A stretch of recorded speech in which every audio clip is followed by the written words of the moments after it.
What is going on, everybody? TJ Wingert here with you for another episode of Beyond the Tape. And most importantly, ladies and gentlemen, we have hit that point of the year where this is our final mock draft. This will be the last one we do before we get to the actual 2025 NFL mock draft. Real quick, I'm doing 4 rounds today, 138 picks. I'm going to be breezing through each one. At this point, you know how I feel about these prospects. And if you don't, go back and check out the old content or hit me up on Twitter. You can slide in my DMs and give me some thoughts there. But I did want to lay out some of the coverage for the next couple of days, specifically related to the NFL draft. The plan is for me to go live at some point with Player Profiler. It sounds like around 10 o'clock on Thursday and Friday. So if you want to see me live during the draft, check out Player Profiler. They're our partner, so definitely check out their content. You'll get to see me a part of their live stream. At least that is the plan as of this moment. I will be doing grades for round 1 of the NFL draft as soon as round 1 comes to its close. So if you want to see my grades for the first 32 picks, you know where to find them on Twitter and on X, and it'll be right after the first round concludes. Probably going to do it live on X and then just post it on YouTube thereafter. So if you want it quicker, do it on X. And then about 12 hours later, midway through the day on Friday, I will have a day 2 mock draft. I will mock draft rounds 2 and 3 based on what happens on Thursday night. And then once we get through all 7 rounds, all 256 picks, I will have NFL draft grades out and about on the channel, probably sometime very early Sunday morning. So that is the plan for this upcoming week. If you have anything else you want to see me do during that time period, shoot me a DM on Twitter or X for that matter, or drop it down below in the comment section. Okay, cool. Before I prolong this, let's jump right into it. The Tennessee Titans. It's going to be Cam Ward.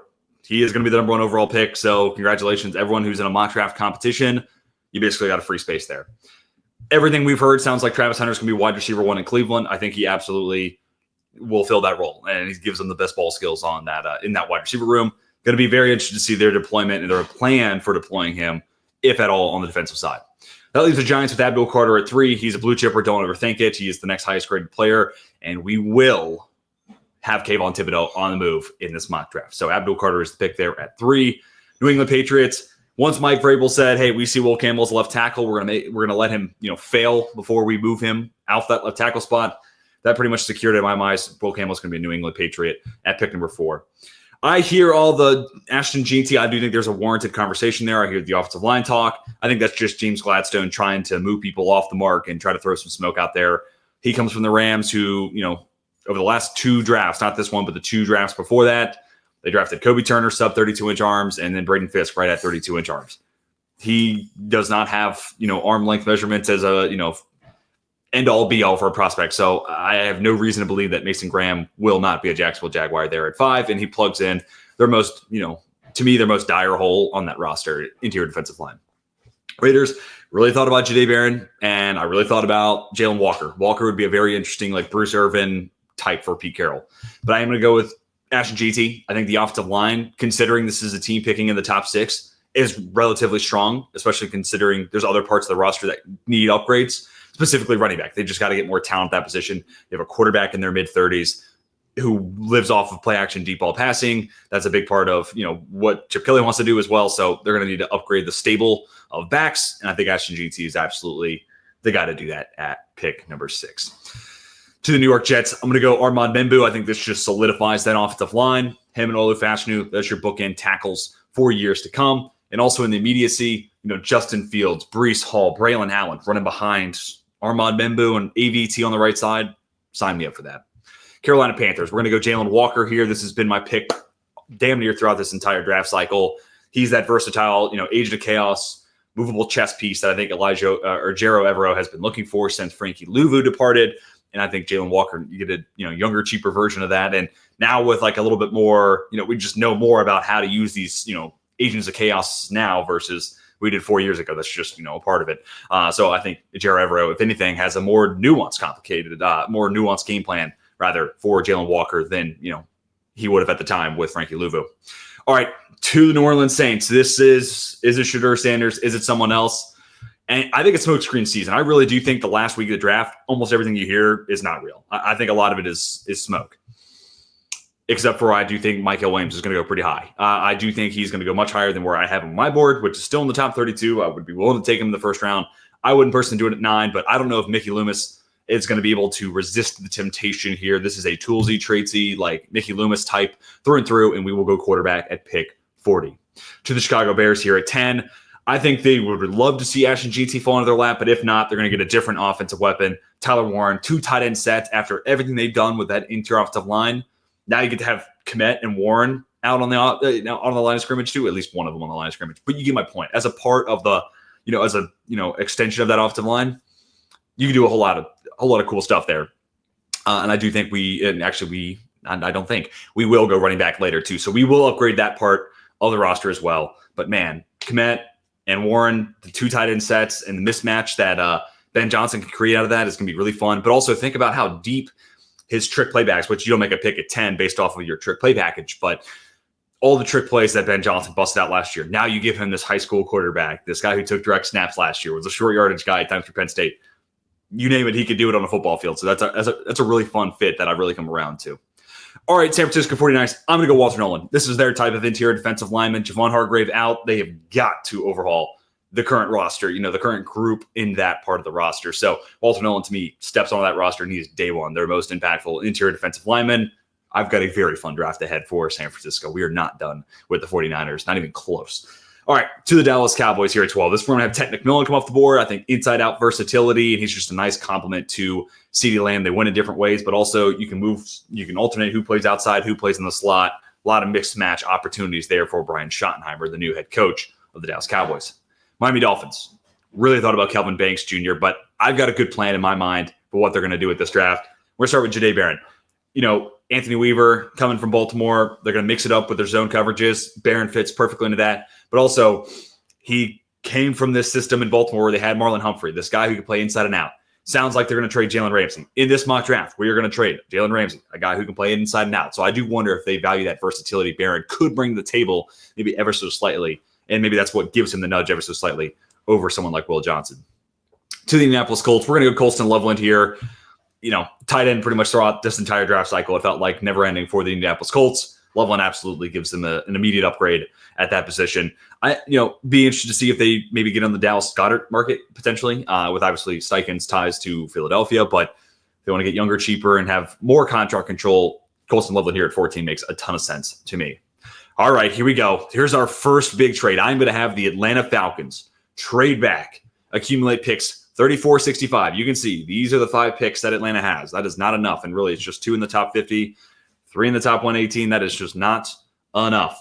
Additionally, what's the biggest need on the Falcons roster? Kayvon Thibodeau. Or excuse me, the Falcons roster, it's edge. How are we going to fill that? With Kayvon Thibodeau. And I know he hasn't lived up to his draft status.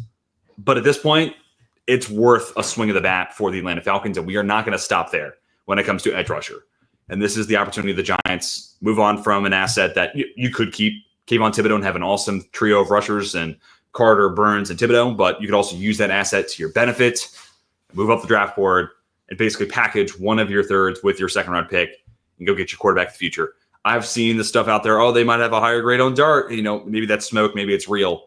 But with whichever quarterback it is, slot them in here at 15. I think it makes a lot of sense for Atlanta, accumulating picks and filling a roster need. And by using Kayvon Thibodeau, you offset some of the costs there for the Giants to move up and go get their future franchise quarterback. They already have guys who could start right now. If you don't feel like Sanders is, the time to throw, is that NFL ready week 1? If it's not, you have guys who can play and win you some games and, hopefully save you from being fired if you're Brian Daboll and Joe Shane.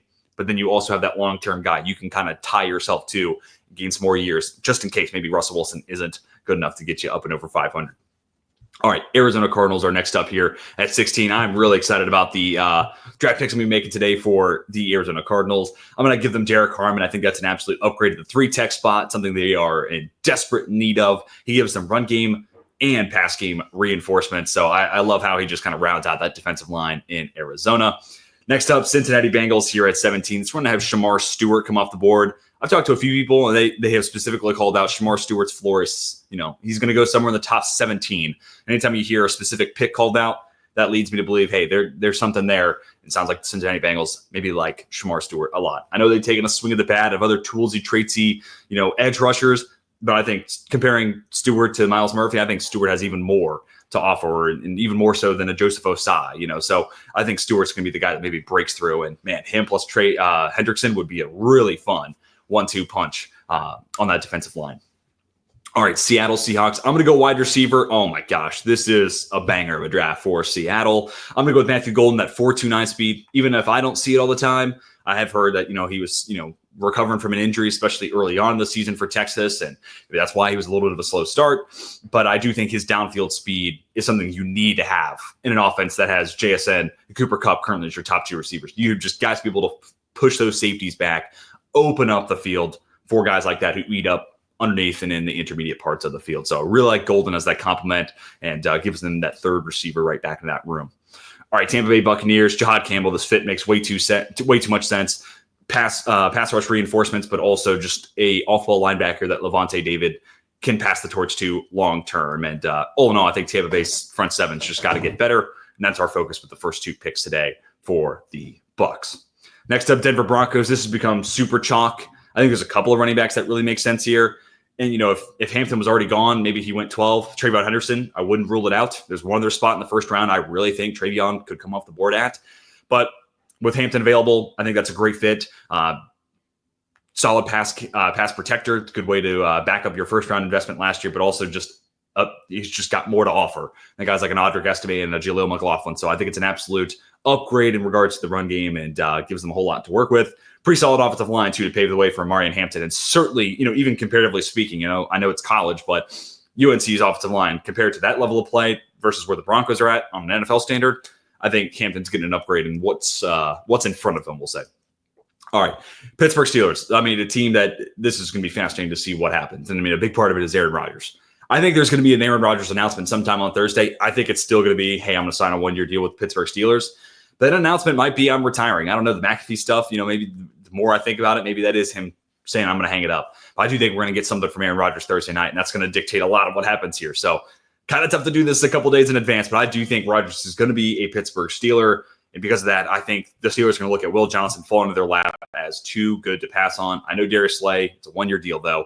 And also, you could kind of move him around. I think Beanie Bishop's, it's a cool nickname, but I think there's definitely an upgrade to be had there in the nickel. So maybe Slay gets some work there. Maybe Johnson gets some work there as a rookie. Nevertheless, long-term, Joey Porter Jr., Will Johnson, that's a CB tandem I can get excited about as a Steelers fan.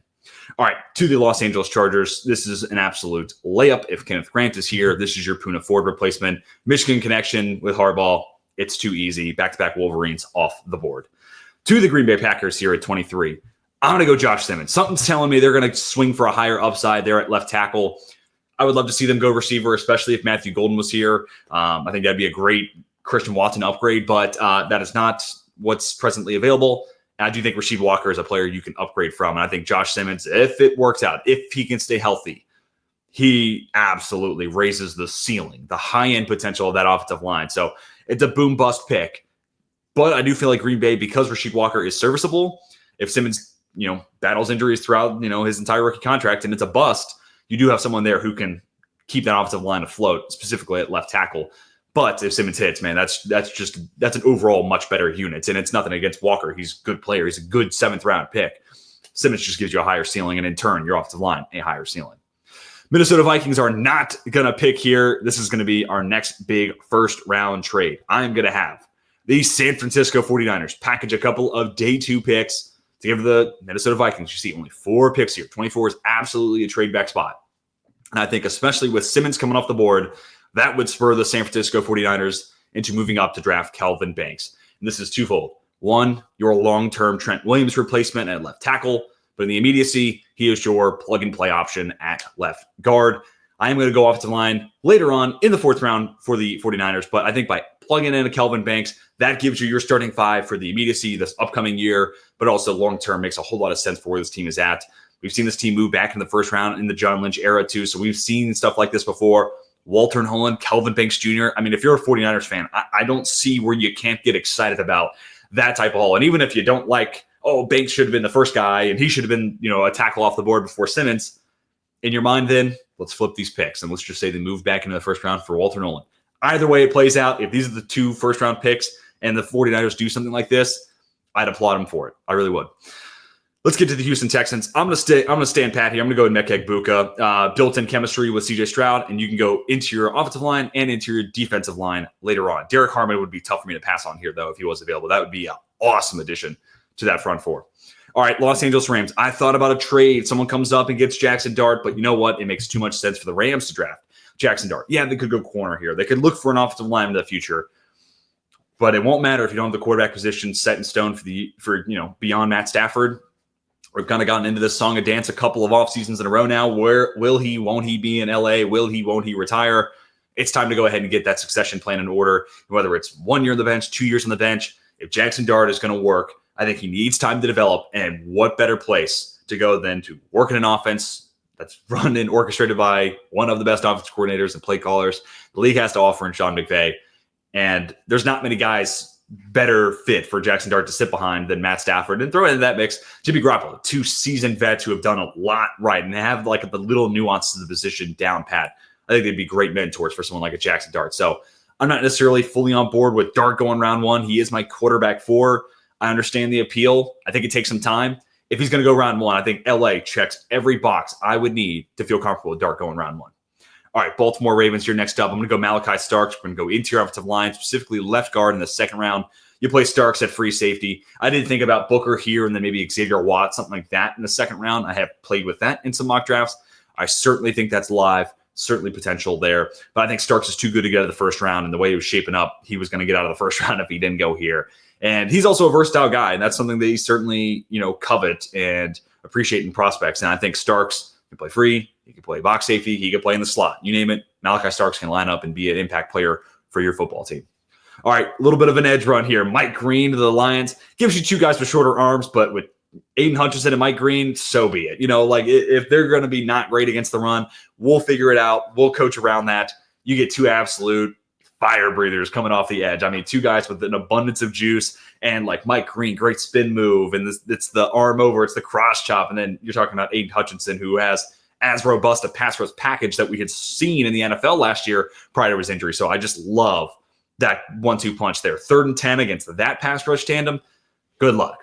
And that leaves the Washington Commanders with Donovan Ezeraku. I mean, that's a home run pick. There's a lot of these guys who could have been off the board before this, but there's so much depth in this edge class. And if Mike Kell and Shamar Stewart are going to go top half the first round, or pretty much they're at it for Shamar Stewart, a guy like a Mike Green, a guy like a Donovan Ezeraku, a James Pierce Jr., these guys are going to get pushed down the board a little bit, much to the chagrin of the Commanders and the Lions, 2 teams that are looking for reinforcements in their pass rush rooms. All right, so the Buffalo Bills. Honestly, I've been trying to find the right spot for corner, and honestly, I think it's in the first round. And I think Trey Amos is the guy. They've been looking for guys who can do more man-to-man coverage stuff. Trey Amos looks and plays like a high-end man coverage corner, and he's got very good man coverage tape. But this year at Ole Miss, he took steps in the right direction to become a better zone coverage defender, and really he's communicating. That's the biggest thing there. That, to me, is going to be the first step in the right direction you could take as a corner. And obviously the Bills run a lot of zone, but they want to be able to run man coverage. I think Trey Amos checks all those boxes for the Buffalo Bills. To the Kansas City Chiefs. This is where I'm going to have Tyler Booker come off the board. Just get an absolute behemoth to fill in that void left by the Joe Thuney trade. Plug him in. I mean, Isaiah Pacheco and Carson Steele, and the running back we'll go with later on here for the Kansas City Chiefs, running behind this guy on the left side. Sign me up for that. Then we get to the Philadelphia Eagles here at 32.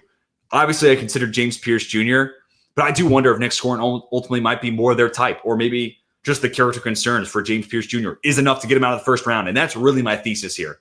I have Pierce ahead of Scorin on my board, but I could see it being a conversation in NFL circles. And I also didn't get to interview the player. I don't know the personality.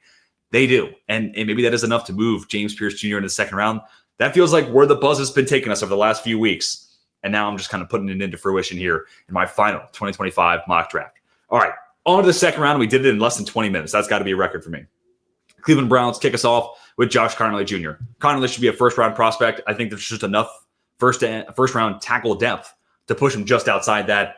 The Browns have got to figure out this both left and right tackle situation. I think Connerly gives them an answer there at left tackle. Let's move Juwan Jones back over the right side, and let's let him and Jack Conklin battle it out. And maybe Conklin becomes a trade piece or someone who gets cut and later on in camp, and some other team picks him up later on in that process. Atlanta Falcons, I think James Pierce Jr., I have heard they would be the team that, in the first round, if there's going to be a team specifically willing to overlook his character concerns, we'll call them, or character issues maybe, it's the Atlanta Falcons. And I think with, how much you watch him drop into coverage at Tennessee, makes a lot of sense. Raheem Morris, this is the guy that I watched drop Michael Hoyt into coverage time and time again with the Rams his last year there. So I think James Pierce Jr. is absolutely a Raheem Morris fit, and I'm planting my flag. If James Pierce Jr. goes in the first half of the first round, it is going to be at 15 overall to the Atlanta Falcons. In my opinion, that's the fit.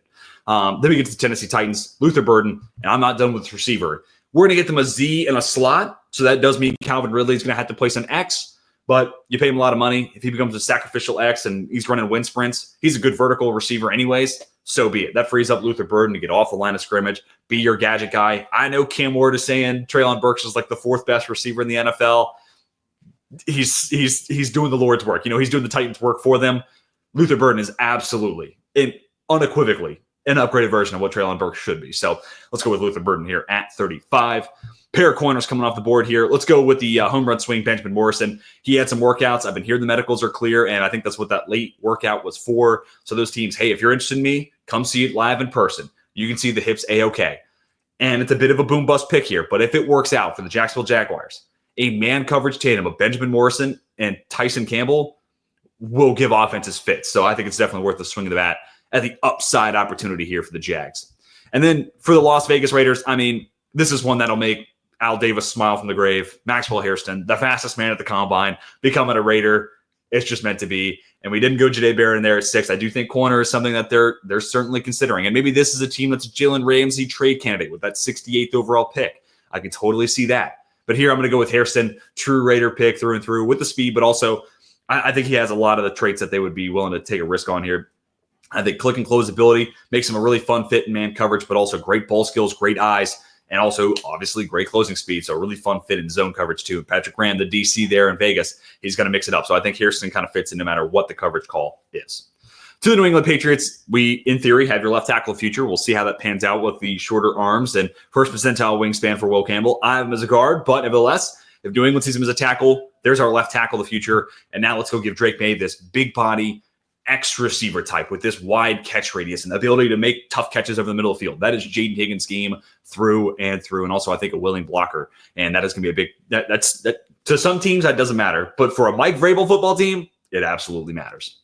All right, to the Chicago Bears. As promised, we are going to get you a running back. I'm going to go with my running back ranks. I think Caleb Johnson would be a great fit. Travion Henderson brings a whole lot of big play potential, but I'm going to go with Quinshad Judkins. I think he's the perfect blend of what they currently have on the roster with guys like a Swift and like a Roschon Johnson. But I think Judkins pretty much day one steps in and becomes the best, of that bunch. And then you can use Roschon Johnson in some short yardage, spelling of Judkins. And you can use DeAndre Swift as a pass catching complement to both those guys. I think it just really brings that trio together in its best possible form, with Judkins being the pick. New Orleans Saints here at 40. As promised, we are going to go quarterback.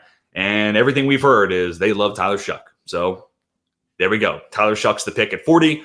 Kellen Moore lets it be a battle between Rattler and Shough, at least for this year. And you know what? The real advantage of doing this versus Sanders at 9 is if you get through this year and you see, hey, Shough, another huge injury, it's just not going to happen. Or, you know what? He doesn't really make sense whatsoever for this style of offense. It's okay.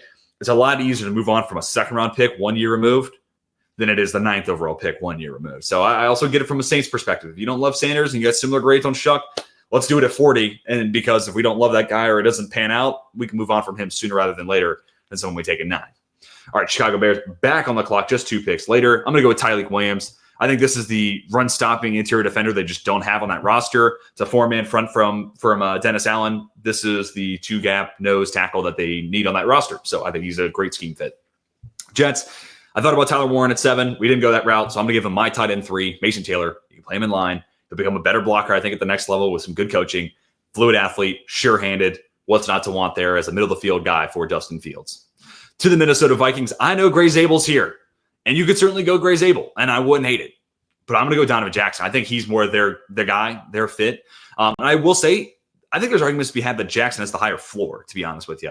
I think you plug him in at left guard, and especially after seeing, Christian Darrisaw get hurt last year, the left tackle flexibility that comes with Donovan Jackson might be something that is enough to bump Jackson over Zabel on the Vikings board. And here I'm willing to bank on that and say that that's the guy they're honing in on, even with Zabel available. To the Dallas Cowboys, that it's a current running back room that needs more big play ability. So I know they added Javonte Williams and Miles Sanders. I wouldn't let those two take you, prevent you from taking Travion Henderson. He's like, give him 15 targets, a week, or 15 touches, 12 carries, 3, catches, or 10 and 5, whatever that split is. Give him 15, maybe 18 touches a week and reap the benefits of a big play waiting to happen in Travion Henderson. And I think this is the perfect running back room to drop him in. You already have guys who can kind of bear the blunt of the load, utilize Henderson in the right opportunities, and he can kind of become this Jahmyr Gibbs-esque player in that offense. All right, to the Indianapolis Colts. This is where I'm going to have Carson Schwessinger come off the board.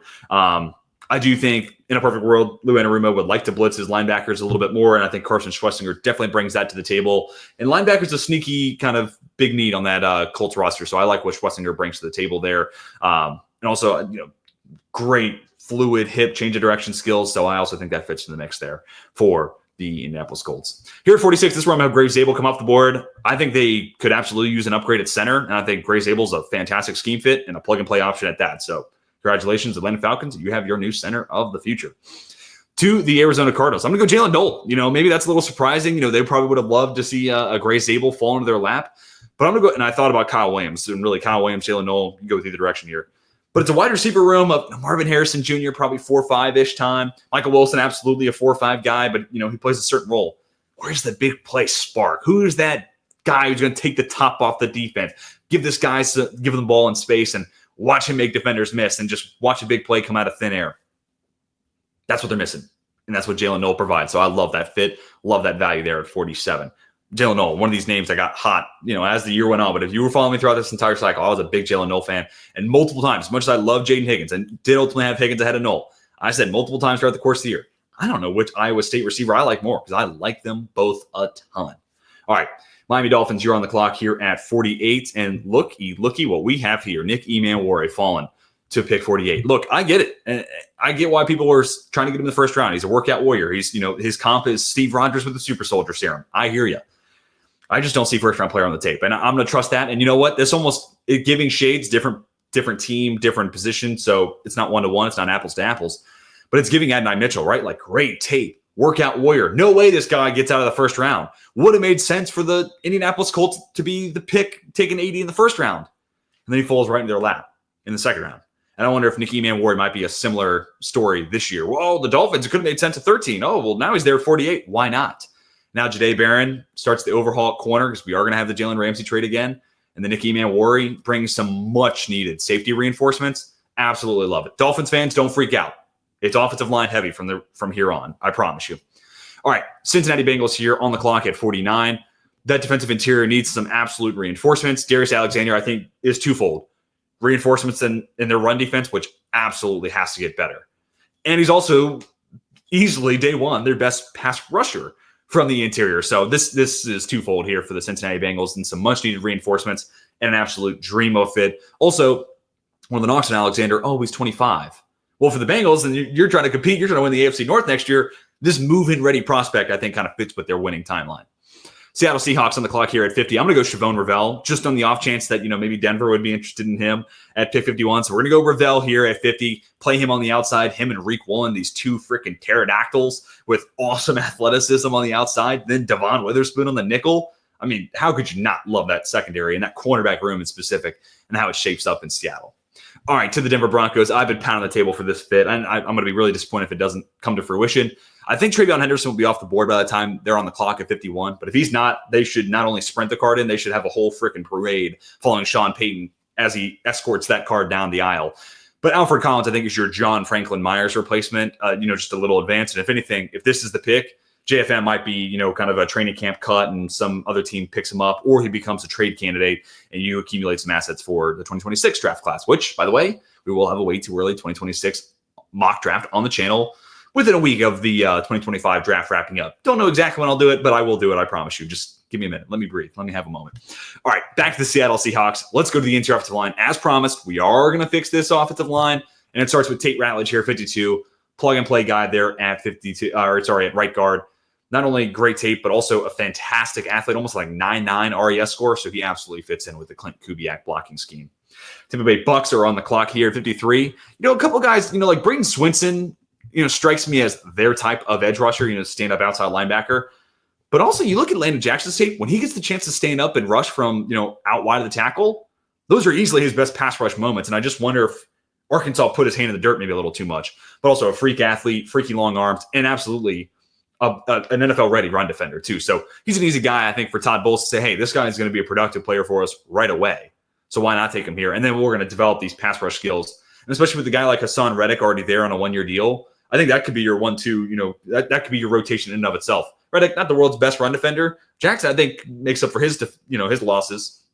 And then on obvious passing situations, trot Hassan Reddick out there, and let's let that mentor-mentee relationship work its magic. And hopefully by year 2 of Landon Jackson, we have a guy who's playing all 3 downs for us.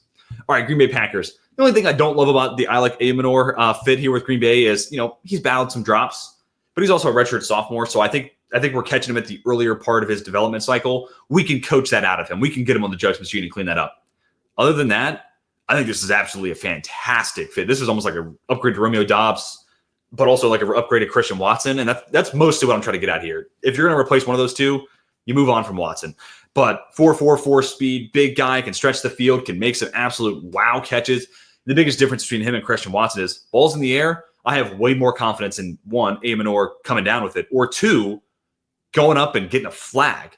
Christian Watson just does not have those ball skills and the body control to go up and absorb contact, make a catch through contact, and he doesn't get the calls. I think a Amenor at least brings that to the table, but hopefully even more. And again, with his route tree, be able to work over the middle of the field, he's kind of shades of both Watson and Dobbs put in a prospect. But here, I'm drafting here at 54 to replace Christian Watson and just let's kick him to the curb. I just think he's the worst of that bunch, to be honest with you. Los Angeles Chargers, you're next up here at 55. Real easy one. Colston Loveland wasn't available in the first round. Let's go Elijah Arroyo here. Silky smooth athlete, refined route runner over the course of this year and the Senior Bowl. Put that on display. I like him as an immediate nice pass catching option there for the Chargers and Justin Herbert. Buffalo Bills, you're on the clock here at 56. I'm going to go TJ Sanders just to avoid potential another team who's going to take defensive interior, maybe looking at him and preferring him over the guy I am going to give them. But TJ Sanders, 10 pounds heavier than Ed Oliver, so don't tell me, oh, he's too light. He's bigger than Ed Oliver. He plays the run better than Ed Oliver. So this is some reinforcements there. Plus, you also have Daquan Jones, so you could work a rotation of Daquan Jones and TJ Sanders early downs, TJ Sanders, Ed Oliver on passing downs, because those two, with their quicks and the ability to move with finesse, sign me up for that. And this dude, if the Bills are going to get to the AFC Championship game, if they're going to play the Chiefs, they're going to need a corner who they can trust in man coverage. That's Trey Amos. And they're going to need more pass rush juice. That's TJ Sanders, and it's our pick at 62 for Buffalo coming up here shortly. Carolina Panthers, this is going to be the other spot. So if you prefer Kyle Williams to the Cardinals, make this Jalen Noel. If you're comfortable with my ranking and how I put them out, this is the order. This is just a big play spark they just don't have. But also, day one, their best separator. I'd be comfortable saying that. I'm a Jalen Coker fan through and through. Got him in Dynasty. Got a couple leagues in Dynasty. All about the Jalen Coker, Coker family and hive that's out there. But Kyle Williams is automatically day one their best separator. And also the big playability, the electric, yards after the catch, but also long speed. I think that adds a lot to that receiver room. And we're going all in on Bryce Young going into year 3. I think this is the separator they're missing right now. All right, Houston Texans are next up. This is where I'm going to have Omar Norman Lott come off the board. So again, this was kind of maybe TJ Sanders. That'd be a really fun fit. But man, the one thing that defensive line is missing is just an absolute ass kicker from the inside. And as a pass rusher, Omar Norman Lott is that through and through. I don't think they have enough guys on the roster to hide Norman Lott. He played 400 career college snaps against the run.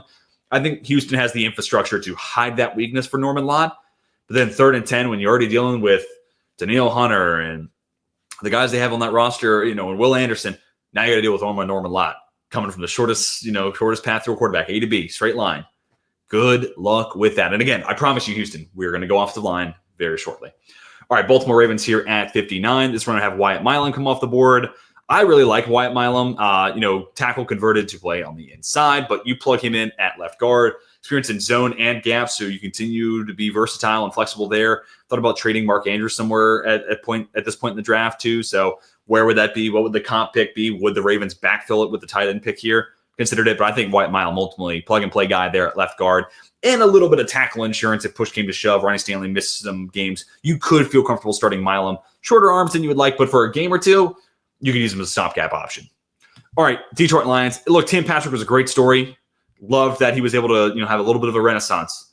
Jalen Royal is just a better version of that player. Like he just is. And I would just love to see them go, hey, Tim, appreciate you everything you've done. You're going to be an awesome receiver 4 for us. but Jalen Royals is taking your spot. And then it's him, Jameson, and Amon-Ra. Absolutely love it. The other thing to consider here is Jameson Williams. Like, I've heard some, I haven't heard concrete, but like he could be a guy that I don't think he'll get moved on draft night. So I'm not saying this with certainty, but don't rule it out either. Like it's possible, right? Like with him and Kirby Joseph both coming up on their contracts, they're both going to make a lot of money. It's going to be hard to pay both of them. So one or the other could certainly be on the move. So also I think Royals is a potential, hey, if we are going to move on from Jameson Williams, what's our contingency? How do we backfill that spot? I think Jalen Royals could be an answer there. All right, to the Washington Commanders. I'm going to go Darian Porter here. This is another team that, like, I know they've already traded for one veteran corner in Marshawn Lattimore, but I wouldn't rule out Jalen Ramsey for that pick, 61 right there, and just go, hey, we're going to be experienced. We're going to have veterans on the back end. We're not going to have any coverage busts, and we're going to have a versatile guy in Ramsey who can play inside and out. But here I decided to go opt for the Darian Porter route. Love what he is in zone coverage. Love the football instincts, and now he gets to go work with Marshawn Lattimore, one of the best man coverage corners of the last decade. Sign me up. That's the perfect guy to take this guy who has all the tools and traits and framed to look like a man coverage corner. Already excels in zone. Now he gets to work with Marshawn Lattimore. That's how we're going to get him to get coached up in man coverage and long term too. I really like that fit. Let's move Mikey Samerstill back in the nickel. Sign me up for that. All right, to the Buffalo Bills here at 62. This is where we're going to have Braden Swinson. So I've done this a couple times now. If you're saying, hey, the Bucs, they're not taking Landon Jackson, Braden Swinson would be their guy, cool. Just flip it here. And I was very close to having Swinson go and then this be Landon Jackson, because I think Landon Jackson is a Bills type through and through. Long, lanky athlete, i.e. Greg Rousseau. So either way you spin it, I'm here for it. I decided to go the way I did was because like Landon Jackson, really good traits, good tester. Decided to give him the bump over someone like Swinson, who was a little dodgy at the Shrine Bowl. Decided to opt out of that and not do the interviews. But also, like, I look at Joey Bosa on that 1-year deal. If Bosa gets hurt, which I hate to say it, but it's more when, not if. Swinson's the perfect guy to plug in right behind that. Like, definitely more of a pass rusher than he is like a run defender, but can stand up, great closing speed. I would love to have him be that contingency. Or in a perfect world, hey, maybe I'm wrong, and we get to January and the Bills are playing the Chiefs in a meaningful game, or maybe we're in the playoffs and they're playing in the biggest game of the year to that point, and it's Bosa and Swinson pinning their ears back going after their Patrick Mahomes. That would be a lot of fun too. So it's kind of twofold. I think it's a good Bosa contingency, but also would be a really fun compliment if they could both stay healthy. All right, to the Kansas City Chiefs. I hate to double down on offensive line, but if Ariante Ursary is just going to fall in your lap at 63, don't overthink it. Just do it. I know we already got a left guard, and I know you signed Jalen Moore. It's a 2-year, $15 million deal, and with the guarantees, it's basically a 1-year deal. You could draft Ursary, and if you like him better, Jalen Moore is just an awesome swing tackle for a year, and you move on from him. Or who knows? Jawan Taylor could get hurt, and Jalen Moore becomes your guy over at right tackle. So many possibilities here. If Ursary falls in your lap, it's a combination of BPA and just the best fit. Don't overthink it. And also, I would say Ursary here at 63 is a more developed product. Still has work to do, but more developed product than Sua Mata'ia and Lucas Niang and Wanya Moore. Some of these guys they've taken a swing of the bat at in years prior. So I'd feel comfortable with Ursary, even though I know it's failed with some of these day 2 guys in the past, but Ursary is a different guy entirely. All right, last pick of the second round. The perfect place to take a toolsy upside defensive lineman is Philadelphia. Let them get their hands on Shamar Turner, who played banged up last year, was forced to move inside, but he's a guy with experience playing inside and out. I think this is your Milton Williams replacement. Like, this is your versatile, flexible pass rush specialist, and Shamar Turner would have been a freak athlete had he gotten the chance to test, but the stress fracture prevented that. I think the Eagles are maybe honestly getting like a little bit of a discount because of what he couldn't do throughout this process, and this is your Milton Williams replacement, like I said. Rookie. It's all about rookie talk in fantasy football right now. So why not go use all that knowledge to do something other than a mock draft? Chris Jimino won $8,000 with just 2 teams last year, and each draft took 5 minutes. That's pretty good ROI. You can start doing rookie drafts for money today on Fast Draft. The Origins tournament is live. It is the place to go and monetize your knowledge of rookies and use your favorite player profiler host promo code for a $25 deposit match. Now let's go start drafting faster. Atlanta Falcons here at 65. I'm going to go Jack Besh. This is just like the perfect offense. The Rams or, Zach Robinson's offense in Atlanta. Like that, Sean McVay, style of offense, that's the perfect fit for Jack Besh. So absolute perfect scheme fit. And Ray McLeod's okay. Darnell Mooney's okay. I'd be willing to get a second guy in the mix there on top of Drake London. All right, Kansas City Chiefs here at pick number 66. Let's go with Vernon Broughton. Just really think this team could use one more pass rushing presence there on the inside. And I think him plus how you move Chris Jones around, you're always going to have a guy who's, giving offenses headaches there from the inside. Did consider CJ West just as like a guy to keep Chris Jones clean against the run. But, with Trashard Wharton gone, I think Broughton's more the pass rush type that they're looking for. I think they would lean in that direction more so. Cleveland Browns, I'm going to go Jalen Milroe. I know he got the invite, but there have been guys in years past. Look it up. It's not everyone who gets an invite is guaranteed first round. There have been guys in the last few years where they have invited, and they said it first. We're only going to invite guys that are going in the first round, and then they invite some more, and then those guys end up living in the green room for a little bit longer than expected. I think that's possible here with Jalen Milroe. He might go in the second round, but I still think there's a lot of work to be done. But I do think the Cleveland Browns make a lot of sense. They see Lamar Jackson twice a year. They're probably like, wow, wouldn't it be nice if we had one of those? And then also the Tommy Reese connection with, Alabama ties and how that overlapped with Jalen Milroe a year ago. So not this past season, but the season before that. So I think it makes a lot of sense. Kenny Pickett, Joe Flacco, they start right away, and then you hope to draft and develop Jalen Milroe over the course of a year or two. All right, Vegas Raiders here at 68. Again, this could be an interesting Jalen Ramsey spot. We've already gone corner, though. I'm going to go Trey Harris. I think this is just the X receiver they don't have on their roster. Literally, look at the R lads and look at left receiver. That's typically where they put the X. Who is that? So let's go Trey Harris, play him on the line of scrimmage. He has all the traits to be a high-end NFL X receiver and a quality starter. And I think him plus the guys I already have on the roster really complement each other at a high level. New England Patriots here at 69. We had Dane Brugler on the show a couple weeks ago, and he said Jordan Burch is not getting out of the top 64. Well, I'm sorry, Dane. I did have that happen near my last mock, but it wasn't for much longer. I think this is like a stand-up edge rusher that's a really nice compliment to guys like Keon White that are already on that roster in New England and a Harold Landry. You let this guy stand up at 280 pounds, pin his ears back, turn speed to power, and reap the benefits.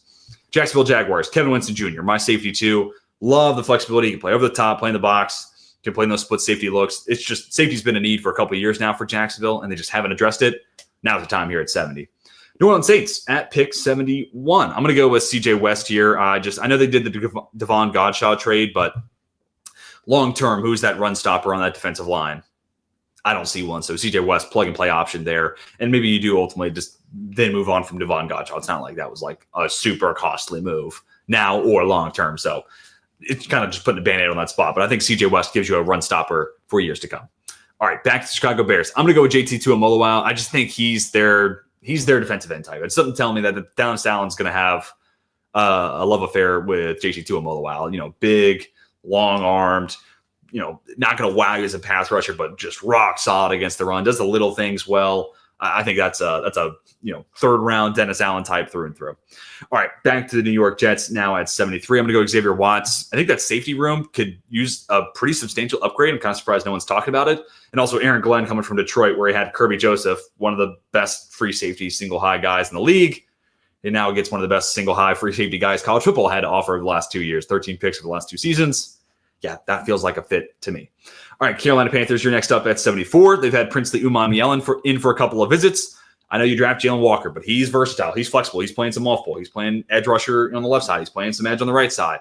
We're going to stand him up and rush him from the off-ball linebacker. We're going to drop him into coverage. He's our agent of chaos. We're doing a lot of different things. Jalen Walker, Princely Umanmielen is our true traditional pass rush specialist there from the edge. So, and this is a team that needs a couple of guys to bolster that pass rush. I'm pretty sure the league's lowest pass rush grade last year using a PFF stat there. So yeah, you're going to need more than just one guy to overhaul that unit. And I think Princely here at 74 is good value to go with it.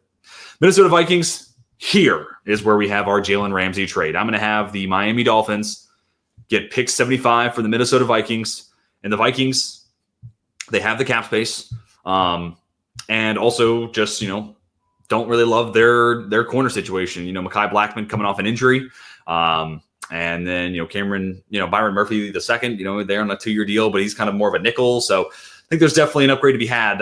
And also, we got to think about Brian Flores and some overlap with Jalen Ramsey. I definitely think there is something to be had there. And with the 75th overall pick, I'm going to give the Miami Dolphins Charles Grant. This is the offensive lineman that totally fits their blocking scheme with how good he is on the move. And at 311 pounds, I really think he only needs to add about 5 pounds. And I think he could be a good playing weight for that scheme. And this is not to say that Patrick Paul's done, he's toast. You could also play Charles Grant at guard and be content. And, that's why he was in all 3 of my position rankings. Because right now I think doors ajar. You could draft and develop him at center. You could draft and develop him as a guard, or you do it at tackle. I think right now, a lot of opportunities out in front of Charles Grant. But here, the Dolphins, I am drafting and developing him probably as my left tackle of the future because I'm just not sure Patrick Paul is going to ultimately fit. I'd love to be wrong. I do think Charles Grant's going to eventually become their left tackle in Miami. Let's get down to the Dallas Cowboys at 76. This is where I'm going to have Demetrius Knight come off the board. No guarantee DeMarvion Overshown comes back, and I mean, that pains me to say. He was an off-ball linebacker 5 for that entire cycle for me. I felt like I was higher on Overshown than everyone else out there. So I hope he comes back 100%. But if he doesn't, that's going to be a pretty big shoe to fill, and the rest of that linebacking room leaves a lot to be desired. So let's go get him a really nice off-ball linebacker option in Demetrius Knight Jr., a guy who's just going to fly the ball, especially as a run defender. But also, I think there's really nice coverage skills in his game. New England Patriots here at 77. You're going to look at the running backs and be like, well, you have Johnson ahead of Sampson Johnson ahead of Scadaboo and Sampson, and Sampson's pretty close to Scadaboo. Why not that? They already have a guy in Ramondre Stevenson who I think ran 4.58. They got the thumper between the tackle guy. Maybe he's not long for New England, so you could draft a replacement there. This offense needs more home run threat, and I think that's Dylan Sampson. And also, I think he could fit zone or gap. It's primarily zone there at Tennessee, but I think Josh McDaniels is going to mix it up. Typically, it's gap, but I think the home run ability of Sampson and plus what he could eventually become as a pass catcher allows you to overhaul that running back room. Because I don't know how long Stevenson and Antonio Gibson are going to be in New England, to be honest with you. So Sampson's an opportunity to lay a new foundation in New England. All right, to the Arizona Cardinals once again. I'm going to go Ozzie Trapilo. Ozzie should probably be a second rounder if I'm honest, but draft this guy and put him into a camp battle with Jonah Williams. And if he wins out, move Williams to guard. I don't know why Jonah Williams is so insistent on not playing his best possible position. If Ozzie Trapilo wins that camp battle, move Jonah inside or send him somewhere else. Or you have the opportunity of playing Jonah Williams and not having to start a rookie. Both options sound appealing to me. Either get an upgraded overall, best 5 on that offensive line, or you get to sit a rookie and eventually have a contingency plan for next offseason when Jonah Williams becomes a free agent. All right, to the Houston Texans. Once again, I'm going to go Jonas Seven-Aiea here.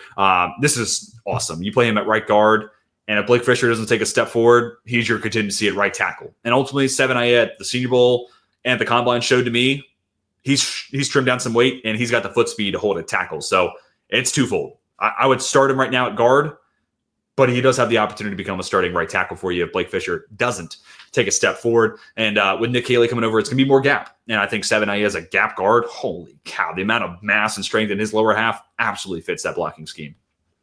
To the Indianapolis Colts, I still think that edge room could use some extra help. I'm going to go with Femi Oladejo. He's a work in progress. He's an off-ball linebacker converted to edge, and he runs hot and cold as a pass rusher.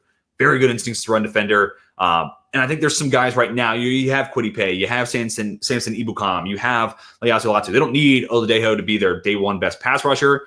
Buying him the time to, by hopefully year 3, we can get a step in the right direction. But they did lose Deo Odedengbo, so I do feel like edge is one spot they could still put a top 100 asset into. And I think 80 is the spot to do it in a good edge class. Bengals are up here at 81. Let's freaking go for it, man. I mean, when your offensive line already features Orlando Brown Jr. and Amarius Mims, let's go get another behemoth of a human being in Anthony Belton. Another guy at the Senior Bowl, he slimmed down weight, and he looked like a guy who could play tackle. But what if you played him at left guard and just paved the way with him to Orlando Brown Jr.? Sign me up. You want to get that run game back on track in Cincy? You want to overhaul it and make that something you can actually lean on and beat teams? Play Anthony Belton at left guard. And then if there is an Orlando Brown Jr. injury, you have a contingency there with a guy who could swing out and play left tackle for you in a spot or in a pinch. Seattle Seahawks, easy one here. And I honestly thought about going Tate Ratledge and Jared Wilson at 50-52, but corner's also a big need, and I think a spot where the Seahawks would be wise to address it relatively early. So I'm going to go Jared Wilson here at 82, and we haven't had a center come off the board. So he is the first center come off the board, and we'll have another one here very shortly. But best 40 time of any center in Combine history. Yep. Sounds like a Clinton Kubiak fit for me. Pittsburgh Steelers here at 83. I thought about waiting and, maybe Cam Scadaboo would be there in the 4th round. Spoiler alert, he's not. But, could you go quarterback here, Colin McCord, and then go running back? Ultimately, things kind of work out in a way where I get to have my cake and eat it too as a Steelers fan. But I'm going to go Caleb Johnson. He already wears the black and gold, so it's an easy fit to see. But he is that bruiser between the tackle and also Arthur Smith, champion of inside zone, and he'll sprinkle in some outside zone. Absolute scheme fit for Caleb Johnson. But this is the 226 between the tackle brute that, Pittsburgh's, tackle this guy in January, that type of identity, that type of tone that fits with the Steelers. Caleb Johnson is that through and through. And he's also a great complement to Jalen Warren, who is more of your speed outside the tackles, pass catching option. So they really build off each other really, really well. To the Tampa Bay Buccaneers, Andrew Makuba. This team has been bringing back safeties, Jordan Whitehead. Then, it's this guy that, I felt like they've never been able to find that safety opposite of Antoine Winfield Jr. and solidify that spot. Andrew Makuba, I think, will be that answer. He can play free, he can play strong, he can play in the slot if you want to get real cheeky with him. But I think as a safety complement to Antoine Winfield Jr., wherever Winfield Jr. is, you can feel comfortable trusting Makuba in the other spot. I really think they're a really nice complement for one another. And a guy that should be getting more round 3 conversations, because I feel like mostly relegated to day 3 talks, but he should probably go somewhere down on day 2. All right, Denver Broncos here at 85. I'm going to go with Marcus Bowe. I look at that starting center spot in Denver, and I'm like, yeah, I need to do better there. So I give you Marcus Bowe, who I project as a center at the next level. So I think a good scheme fit for Sean Payton, good value for where I have him on my board, right around this 85 mark. And plug and play guy there. What's not to like? Chargers are next up at 86. I'm going to go Josiah Stewart, another Michigan guy. I know. And I know the 4.840, but I don't see that on tape, and I don't know where that number came from. He had to have been hurt because this guy's a speed rusher, pin your ears back, got some bend, good hands, quick hands at that. And I think, behind Tuli Tuipulotu and Khalil Mack, who you have for one more year, this is the DPR type you can take a chance on and develop. And he'll also play the run. Like, he'll play it honest. He's just a little bit lighter, and the next level, that might be a little bit tougher. But he's willing to put his nose in the mix, and I think that's something that Harbaugh will obviously enjoy and covet, and that's probably something he coached him up to do. So I think the fit speaks for itself. Green Bay Packers, Azareye'h Thomas is going to be the pick here. 4.5, 8.40 is not great, but here in the third round, I think you're willing to take a shot on that. Jeff Hafley's roots are as a man coverage, play caller. Last year was a lot more zone, but I'd be willing, I'd be curious to see, hey, if they move on from Jai Alexander and they got a guy like Azareye'h Thomas here at 87, would he fall back on his, laurels? Would he go back to his man coverage background? I think he would. So I like that fit a lot there at 87. To the Jags on the clock at 88. I'm going to go with Torrey Horton, another guy that, to be honest, feels like he's in mostly day 3 conversations, but he should probably be in third round conversations. I mean, I love the wiggle, love the upside as a route runner, big, tall, long strides, great long speed, some wow catches. He's just coming off an injury. But I think you draft Torrey Horton here, let him get back to 100%, and whenever he is, you say, hey, Gabe Davis, thank you for everything you've done. See you never. And this is your Gabe Davis replacement. So love the value, love the fit, and I love the long-term add into that Liam Cohen offense. Texans are on the clock at 89. I'm going to go Cam Skattebo here. Again, Nick Haley coming in. It's going to be mostly gap. And Skattebo can do some zone, but holy cannoli Batman, 93.2 gap grade. That's your between the tackles runner. That's your running back of the future. And as we overhaul this offensive line, Jonas Avonaya paving the way for Cam Skattebo. I mean, that is, defense can be black and blue after playing the Texans. That's for sure. All right. The Rams are next up on the clock. We're going to go to the cornerback position here, and we're going to go with Dorian Strong. I think Strong's best case scenario is playing off zone coverage, and that is what Shula is going to do with the Rams. A lot of cover 3, a lot of cover 4, and Dorian Strong, good athlete, like the zone coverage instincts. He just, sometimes guys will get behind him, so playing off coverage is going to be a must for him. And I think Darius Williams actually is a really good guy for him to be able to learn and play from. I think they have a lot of similar traits and skill sets, so that's a good place for him to go and learn. It's a good scheme fit for him, of course. Baltimore Ravens. I'm going to go with Savion Jones here. I think this is just a 3-tech they don't have, and even if you played him on the edge, like a heavy-handed power rusher they don't have. So it's twofold. You could play him at a couple different spots, but I'd play him at the 3-tech and just reap the benefits there on the inside. All right, and obviously you had just Madubuike, but Savion Jones does it very, very differently. Then we get back to the Seattle Seahawks at 92. Tight end is a spot where I've really resisted the urge to do it earlier in this mock draft, but I'm going to do it here. Terrence Ferguson. I don't think he should get out of day 2. Really good football player, just rock solid across the board. And of course, shout out to the NFL stock exchange guys. Low moving cost. The Oregon guy goes to Seattle. What's not to love? And speaking of what's not to love, New Orleans Saints, Alontae Taylor, Kool-Aid McKinstry, I think, especially Kool-Aid, that's definitely an outside corner. Taylor, I think they prefer to play on the outside. And if that's the case, let's play Jacob Parrish, plug and play guy in a slot. I absolutely love that. I think Parrish could play on the outside, 191 at 5'9". You'll look at the 5'9" and say he's small. He's just short. He's rocked up. 190 is good weight for that height. So he could play on the outside in some off-zone coverage. Preferably, he plays a lot of man at K-State, so maybe I'm shortchanging him here, but specifically for this role here in New Orleans, let him be a part of your run defense. Play this guy in the slot, get a huge boost in that area in a coverage standpoint. I don't know. And honestly, he should go off the board way before 93. He's just too good of a football player. One of friend of the show, Dane Brugler's my guys. So if you missed that, go back, check that video out. All right. Cleveland Browns on the clock at 94. A lot of the same stuff I said about earlier about Caleb Johnson to the Pittsburgh Steelers. Same is true about Damian Martinez. And Martinez, you'll see, he's got a good zone grade, but it's gap. And Kevin Stefanski's mostly zone, but he'll mix it up. But really, it's that 224-pound body type that's like, hey, it's middle of January, and it's 10 degrees in Cleveland. You want to tackle this guy? Didn't think so. And Jerome Ford ran in the low 4.4. So they already had the speed, big play guy, and a solid pass catcher. Martinez is more of that, again, brute force, power between the tackles kind of archetype there. So I think these running backs complement each other really, really well. So I'm just out here making the AFC North more black and blue by the pick with guys like Caleb Johnson and Damian Martinez. Kansas City Chiefs here at 95. Noah Williams, another one of these guys that feels relegated to day 3 conversations, really should be in round 3 conversations. He has a Spagnuolo man press corner through and through. 7 picks last year. Ball skills, I think this is a Spagnuolo type all day. Philadelphia Eagles, a pick I've made 1,000 times this draft cycle, and now I get to make it one more time. Cameron Williams, draft him, develop him behind Lane Johnson for a year, maybe 2. He's got first-round talent. He's just a 1-year starter at Texas. He definitely declared a year too early. He may well have been a first-round pick in 2026, but he decides to opt out and come into the draft this year. I think the Eagles would be very wise to go ahead and draft and stash him and reap the benefits of it versus having to use a first-round pick on him next year. So get him here at 96. Minnesota Vikings back on the clock at 97. It's just too clean of a comparison. RJ Harvey, to me, there's so much Aaron Jones there. I can't handle it. And Aaron Jones coming off a career high with a little over 1,100 rushing yards last year, which feels weird to say with how good of a pro he's been for so long. But whenever Aaron Jones does, hit that hill, hit that age point where he's just not the same guy, pass that torch to RJ Harvey. And I know they traded for Jordan Mason.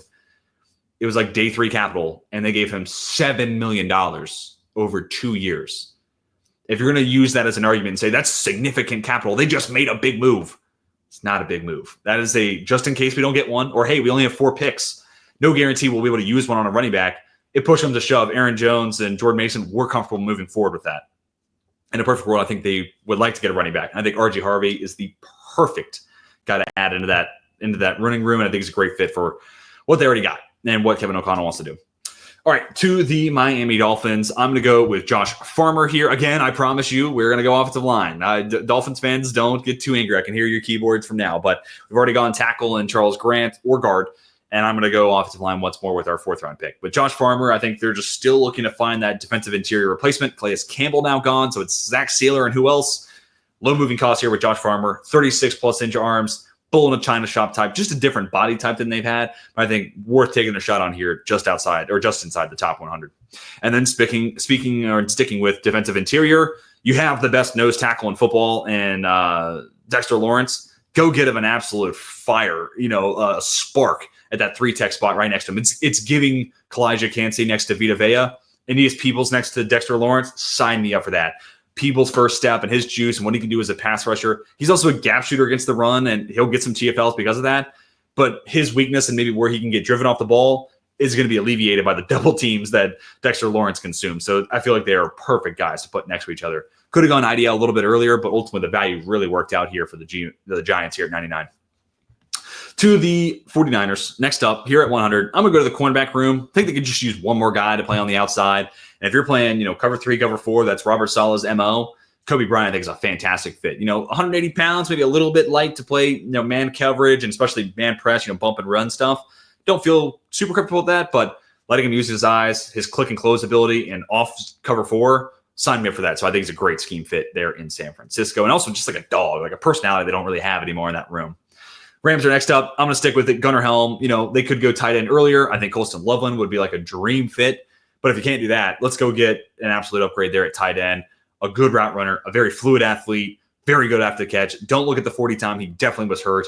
Watch the tape. Literally watch the tape. And I think there's room for him to grow as a run blocker as well, too. So I think here at 101, you're willing to take a shot on that guy and see where he does grow and develop. And then the Detroit Lions, and that'll put a pin in round number 3. Let's go with Elijah Roberts. We already gone edge, I know, but Mike Green, Aiden Hutchinson, like I said earlier, those are 2, shorter arm guys, maybe not playing the run at the highest level. Elijah Roberts is a big, strong, but still very athletic different type of edge rusher too. So I like adding him in that rotation. Now you got Hutch, Roberts, and dude we just took in the first round, who's now Mike Green, of course. That's your edge trio of the future. I think they complement each other really, really, really, really well. All right, for the first time ever, I am doing a fourth round in a mock draft, so this is really exciting. Tennessee Titans at 103. I'm going to go Kyle Kennard. You know, you let Harold Landry walk. Definitely think you can backfill that spot. Kennard, I'm willing to take a shot on him towards the top of day 3. Wins with length, wins with motor. Then we get to the Browns at 104. Sticking with the edge well here. Obviously, you know, it's Myles Garrett, and then who else? Let's just low moving costs. Let's go Jack Sawyer. Lunch pail guy. Started swatting passes for the first time in his career, like 8 batted passes in the college football playoff. He had 0 before that. So he's still growing. He's still adding things to his game. Short arms, but he plays the run really well despite that. I don't know how he does it. But yeah, just trust the tape. And here in the fourth round, what do you have to lose? All right, back to the New York Giants once more. I'm going to go with Chris Paul Jr. I just think next to Bobby Okereke, I look at that other off-ball linebacker spot. I'm like, I don't love that. And here in the fourth round, love the change of direction skills for Paul Jr. and Pooh Paul, I really should be calling him. And he's not afraid. Nobody told him he's 6'1", 225 because this guy will come downhill relentlessly. So absolutely love that fit. And again, I think that other off-ball linebacker spot in New York can just use an upgrade. Patriots on the clock at 106, and I'm going to go get him a developmental right tackle. They got Morgan Moses for, you know, at least the short term. Logan Brown, great tools, pretty good tape, really nice athlete. If you can sit him for a year, I think you have something here. So if Will Campbell hits, Logan Brown, then in the fourth round, we might have our tackle tandem of the future for the New England Patriots. Jacksonville Jaguars, they got Brenton Strange who can play in line. What do we go Harold Fannin Jr. here? Like, he needs the right situation where he can play H-back, not be lined up on the line of scrimmage. Brenton Strange is a good enough blocker, I think, where you can do that. This is the right situation, and he's going to an offense where their head coach is a very creative play caller, Liam Cohen. I think this makes a lot of sense, and I would love to see him in an offense like that with Cohen, where he just uses the right levers, gets these guys around the best advantageous spots possible. What does that look like with Harold Fannin Jr.? I'd love to find out. All right, Raiders, you are next up. This one was too easy. There's quarterbacks I have ranked higher, but Will Howard is the best available per the PFF board. And obviously built-in, knowledge of that offense with Chip Kelly going from Ohio State, now the offensive coordinator in Vegas. This one makes a ton of sense, and I don't feel like I need to explain it any further. At pick 109, the Buffalo Bills. I just look at their interior line, and, Science Torrance has been great, if I'm honest. And I think the other guard spot is okay. You could certainly do better. I thought about Dylan Fairchild here for sure. I still really could. I could make a change here on the fly. Yeah, let's do it. I'm going to go with Dylan Fairchild here. I like Frazier. He plays right guard and he had some opportunity at the Senior Bowl to play some right tackle, but I'm going to go with the left guard here and Dylan Fairchild. Either way, I'm just looking for a backup option. What could ruin the season for the Bills? Offensive line injuries and corner injuries. Of course, with a Josh Allen injury, that's a bit of a dub. But outside of an Allen injury, which absolutely ends your season, corner, if your secondary gets debilitated, or if your offensive line gets torn to shreds. So I just want to add a little bit of depth there. I think Fairchild honestly should be a round 3 guy, not a day 3 guy. So I think you're getting good value at 109.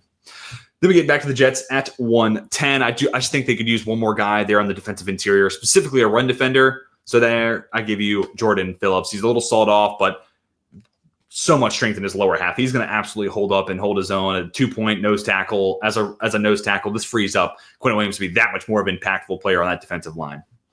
To the Carolina Panthers here at 111. I'm going to go with Lathan Ransom. I just think that safety position, you look at it on our ledge and you're like, ooh, definitely could use better. And Ransom's a sneaky guy to get into the top 100 too. So I love him specifically as a box safety. Guy who can fly downhill, good athlete, hard hitter. I like him in the box a lot.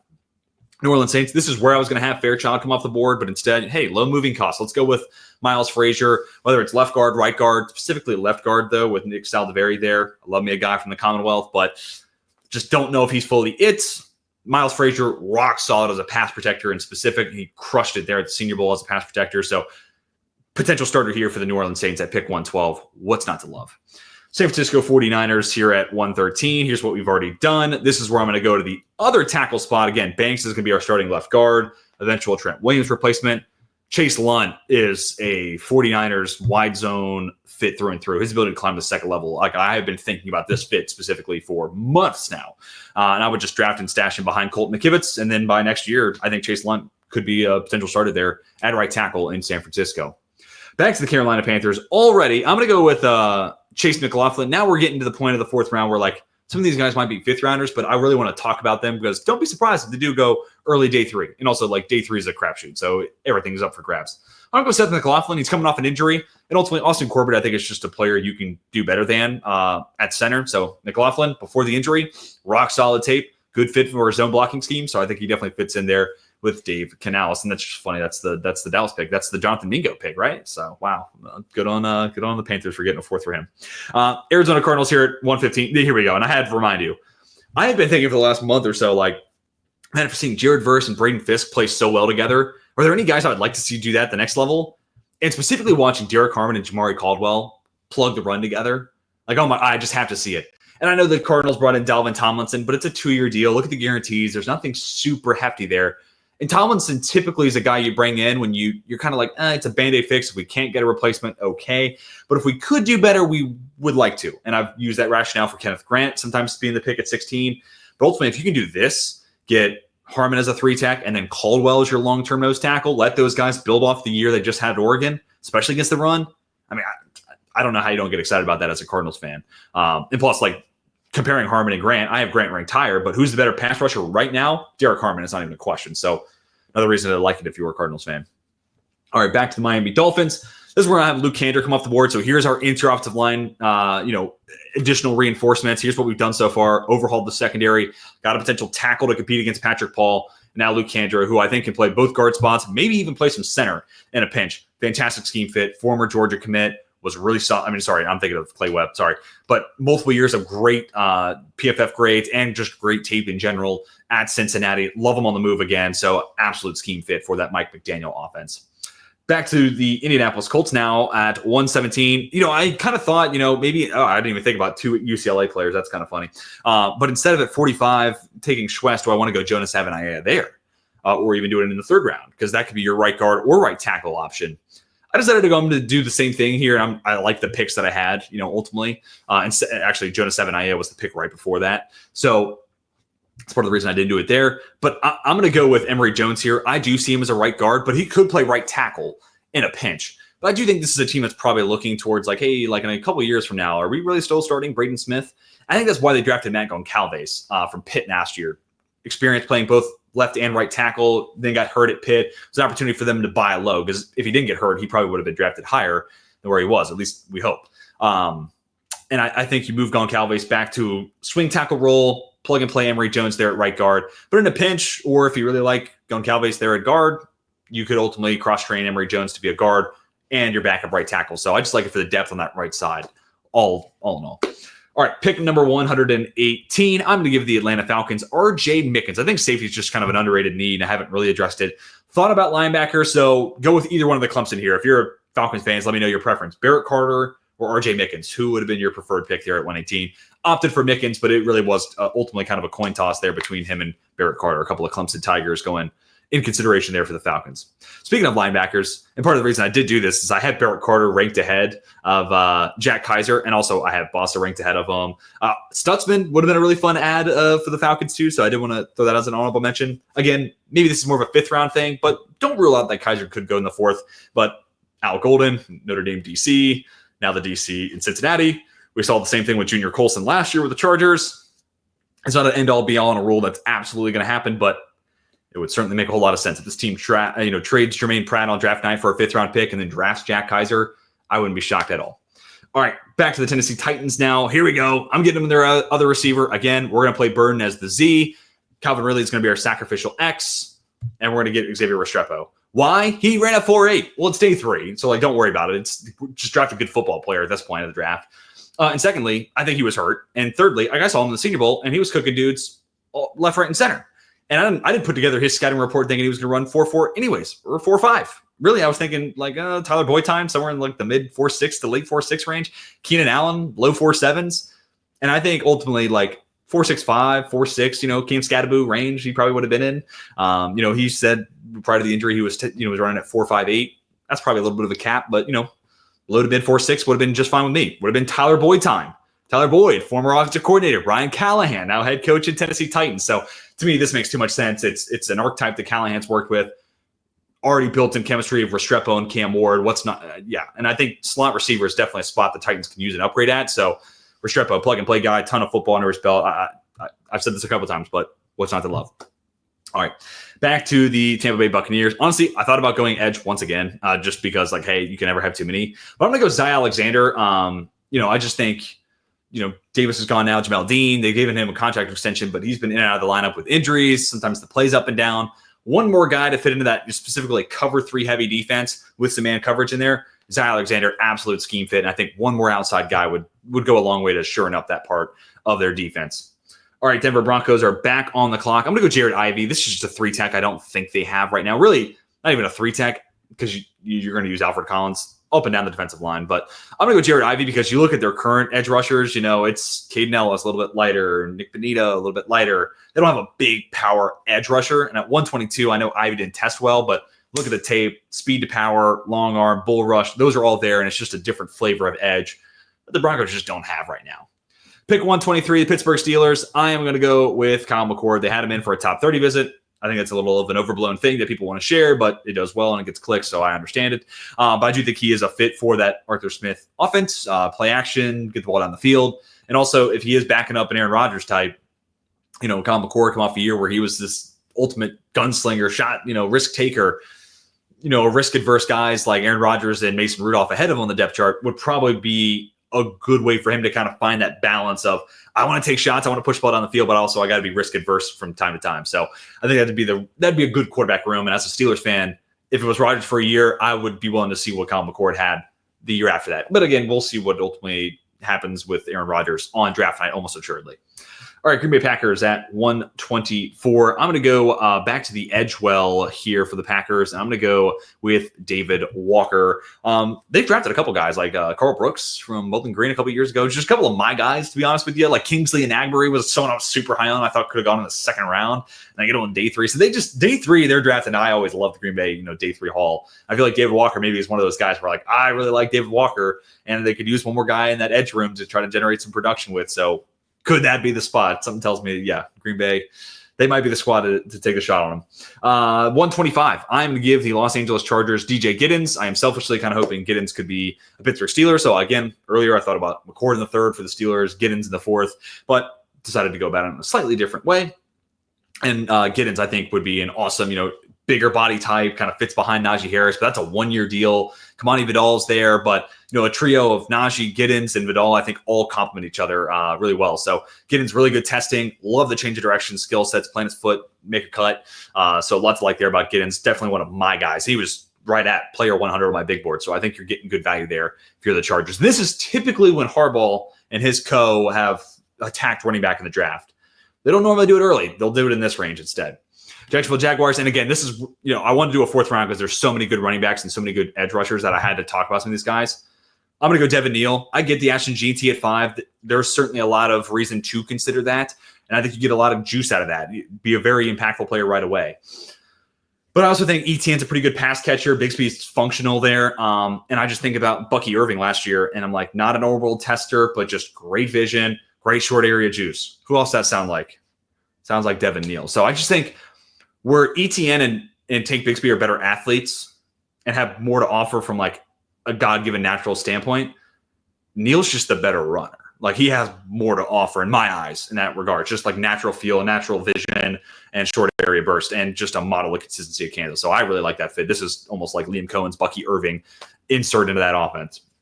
Rams are back on the clock here at 127. I know we went, corner earlier at 90. But, they do play a whole lot of off coverage, and I just want to think about it. We could all go offensive tackle here, so maybe I do call a slight audible. I'll call an audible here. Yeah, I'm going to do an audible here. I'm going to go with Ajanai Cornelius. I think, Rob Havenstein, good football player, but, the end is eventually going to hit him, and we're kind of approaching that cliff. So Ajanai Cornelius, probably more of a 5th rounder, but I like the tape. I think he's a good athlete. It's not as good as Connerly, but I think he's worth drafting day 3, and especially if you have a guy that's already starting there. If you're the Philadelphia Eagles, if you're the Los Angeles Rams, you have a good starter. I'd be willing to take in Cornelius and draft and develop him over 2 years. All right, to the Washington Commanders at pick number 128. Again, maybe more of a 5th round guy, but I see him as my RB8 in this class, Brashard Smith. This is the upgrade over Austin Eckler. Brian Robinson, good player, good runner between the tackles, doesn't have the juice of a Brashard Smith, especially out in space, out wide of the tackles. and he's not the pass catcher that a Brashard Smith, former receiver turned running back, is. So I absolutely love the fit. This is just younger, cheaper, more explosive person in that Austin Eckler role from a year ago. So absolutely love it. Maybe they do it in a fifth, but I'd be willing to do it here in the fourth. All right, to the Baltimore Ravens. I'm going to go Jeffrey Bossa here, specifically if they're like, what if Trenton Simpson doesn't get any better in coverage in specific? I wonder if that's part of the contingency. So I'm going to go Jeffrey Bossa there just in, as a coverage insurance policy there for the middle of that Ravens defense. All right, Lions are back up on the clock. I think, with Glass now getting up there in age, so is Ragnow. I'm just going to go Jalen Rivers here. Rivers would be a left guard only for me. But just in the case of an injury / succession plan, what happens beyond this year? Is Glass now really going to be back for another year in Detroit? Maybe not. But if he's not, who could be a guy who, after a year of sitting on the bench developing, could become a starter at left guard? I think Jalen Rivers, an absolute unsung and forgotten about winner from the Senior Bowl. He's fantastic that entire week of practices. So don't let him fall out of your, vision and conscious and, mindset. I guess I don't know what I'm trying to say here, but backup option, potential injury cause here for Jalen Rivers for the Lions. But ultimately, I think a year out, he'd be replacing Glenn Glass now at left guard. All right, Saints at 31. Kendrick Miller, I had to go back and double check his 40 time. Not nearly as explosive as I thought. So, it'd be really fun giving him a freak athlete and put him in a dome. Let's go Bashal Tutton. He's got to get better with keeping the football in his hands, and he's got to get better reading out blocks. But when he sees it right, he's got awesome make you miss stuff, fantastic testing ability and long speed, and he's got good contact balance and a good frame. So boom bust potential here for Bashal Tutton. I do think, post Alvin Kamara as a Saint, like what does that look like beyond him? I'd be willing to take a shot on Tutton. I also think he is a good pass catcher too. So again, in a world where you might eventually move on from Kamara this year, next year, the year after, Tutton to me is a natural successor there.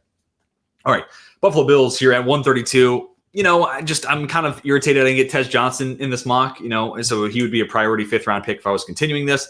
But also Isaiah Bond, I had to get him somewhere here in the 4 rounds. And I know they got a lot of these slot, Z types of receivers, but what's one more, if you already got all these guys? And I just can't help but think about a guy who eventually at his pro day got down to the mid 4.3s, but just watch the tape. When he's healthy, this guy burns. This guy is an absolute deep threat, no doubt about it. Great yards after catch ability, but specifically the field stretching ability paired up with a quarterback who might have the best arm in the NFL, who could chuck it the furthest. I just have to see that. So I'm going to go with Bond there at pick 132. Kansas City Chiefs, they could have gone with Bond there and just had all the speed guys. But instead, I'm going to go Jordan James. We haven't gone running back yet. And I do think, if Scadaboo is on I could totally see him being a fit. Damian Martinez would be a lot of fun. Bashal Tutton, I thought about having him be a guy the Chiefs look at. But I'm going to go Jordan James, a guy who is going to keep your offense on schedule, smaller, compact build, contact balance, good vision. And I think there's reason to think that he could get better as a pass catcher at the next level. Not a whole lot there, but I just something tells me that this guy's going to get more opportunities maybe, and maybe that's just all it is you just have the opportunity in that Oregon offense. But I think you could get more pass catching production out of Jordan James the next level. But love him as that, honestly, just we're ready to move on for Kareem Hunt. I think we've gotten all the juice out of that squeeze. Isaiah Pacheco, Jordan James, that 1-2 punch, sign me up for that. All right, Philadelphia Eagles. This is where I'm going to go Zoff Frazier. They have Adoree Jackson who can start for this year, but drafting and developing Zoff Frazier, this is such a Howie Roseman, and we'll see you in a year and you're going to pay for this pick. But Zoff Frazier already has good ball skills, good instincts, and zone coverage. There's a lot there to get excited about. And then you put him in this Vic Fangio defense where you're playing a lot of quarters and you don't need them to start right away. You get to develop them over the course of the year. Vic Fangio is awesome at developing corners too. So sign me up for this. I think this is one of the best case scenarios for Zoff Frazier and one of the best case scenarios for a 4th round pick for the Philadelphia Eagles. Miami Dolphins backup. This is one of the laziest picks. And I bet a couple of Dolphins fans have been like, when is it coming? When is it coming? Dylan Gabriel. He's the perfect guy to back up Tua.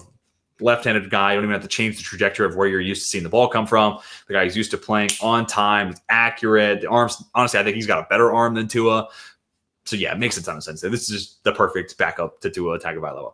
Baltimore Ravens at 136. They got DeAndre Hopkins, but DeAndre Hopkins, I think we all saw last year, he's starting to become a little bit of a shell of himself. He's just kind of hit that point in his playing career. And they could use an X receiver. I know they drafted Tez Walker, but I'm just not super optimistic about that becoming their X receiver in the future.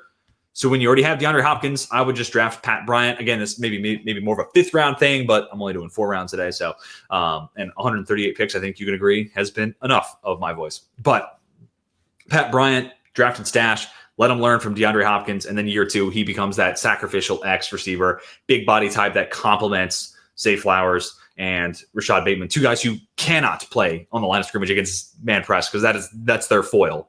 So you have to have a sacrificial X type, and I think Pat Bryant's a great fit back into the 4th round for the Baltimore Ravens. Seattle Seahawks, we've hit all their needs, really. I feel like we've really crushed it across the board there for the Seahawks. Everything but a backup quarterback. And I know Drew Lock's back there, but it was a great fit for that Clint Kubiak offense, under center, play action heavy, deep ball, Quinn Ewers. And they would have the opportunity to not rush him into a situation, sit behind Sam Darnold, and learn. And really, I think for Ewers, it's just his footwork.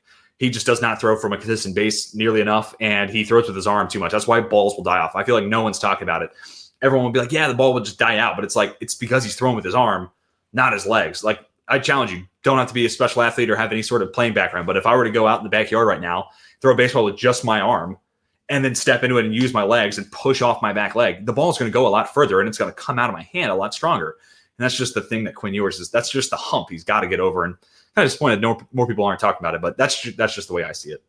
And then the 49ers, before we round out this 4-round mock draft, I just want to say thank you, everyone, for watching all of our draft coverage here at 32 Beat Writers. Also want to say thank you, everyone who joined me from my personal channel. I did this for years on my own YouTube channel, decided to join the 32 Beat Writers family. Matt and Zach decided to give me the opportunity, much to their chagrin. I'm sure now that's just a joke. Hopefully they still like me. But this has been awesome. We've grown the channel a lot faster than I thought we would have, and a lot of the people from my channel did come over and support my work at 32 Beat Writers. So I cannot thank y'all enough. And this has been a labor of love, 12 months in the making, all up to this week. So if you've watched any videos, you've liked any of them, commented, I want to share it with any of your friends. I want to say thank you so much for being a part of our 2025 NFL draft coverage. And with that said, let's round out the final 2025 mock draft that I will do before the actual draft.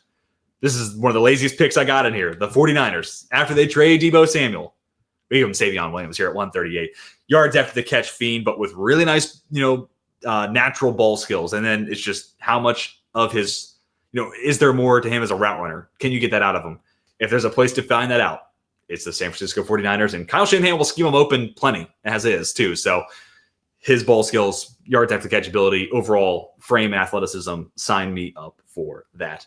Guys, like I said, that is going to do it for not only this 2025 mock draft, my first 4-round mock draft I put out on my channel or on this one, but of course that will do it for our pre-2025 NFL draft coverage. If you missed any of the rankings, any of our special guests like Matt Miller, Dane Brugler, Dalton Wasserman, Max Chadwick, among others, Matt Waldman just most recently, definitely encourage you to go back out if you're trying to get some more NFL draft fix before the actual event. Got a ton of content. We had you covered really from, I want to say August, September. We really did hit the ground running. And of course, we had great Senior Bowl coverage if you want to go back and check any of that stuff out. But especially for the last few weeks, feel like we really tried to hit as many boxes and talk about as many different things on top of mock drafts as possible. So if you missed any of that, highly encourage you to go back and check that out. But thank you again for anybody who has checked out our draft coverage. And again, I will have grades out as soon. I will be recording that and going live on X as soon as round 1 is done with my official first round grades. And then I will have a day 2 mock draft based on everything that happened day 1 coming out later Friday afternoon. And then we'll have day 2 of the draft Friday. I will be live with Player Profiler Thursday and Friday. And then we will have Saturday. Nothing for me on Saturday. Just let me have a second to catch my voice, please. And then Sunday, I will be putting out my NFL draft grades. So I hope you guys are excited. I'm obviously pumped. I have been waiting 12 months for this, so I'm excited. I hope you all are excited, and I hope you guys join us for our post-draft coverage. I don't have to get used to saying that because that is definitely a new one to circle back to. But guys, after showing all 138 picks one more time, I'd love to hear your thoughts down below in the comment section or in a reply back to this post on X, or you can shoot me a DM on X. You can follow me at TJ Wingert, spelled Wengert. If you DM me, I will make sure I get back to you. But love to hear your thoughts in the comments, replying back to this post, or in my DMs. Who went too high? Who went too low? And in my final predictive mock draft, what would you grade the haul that I gave your favorite team? Where am I right? Where am I wrong? I'd love to hear your thoughts. Thank you all again for a fantastic lead up to the 2025 NFL draft. And we wouldn't have been able to do it without you all. And I mean that with all the sincerity in my heart. So thank you all once again. But one last time before the actual NFL draft, my name's TJ Wingert, and we are signing off.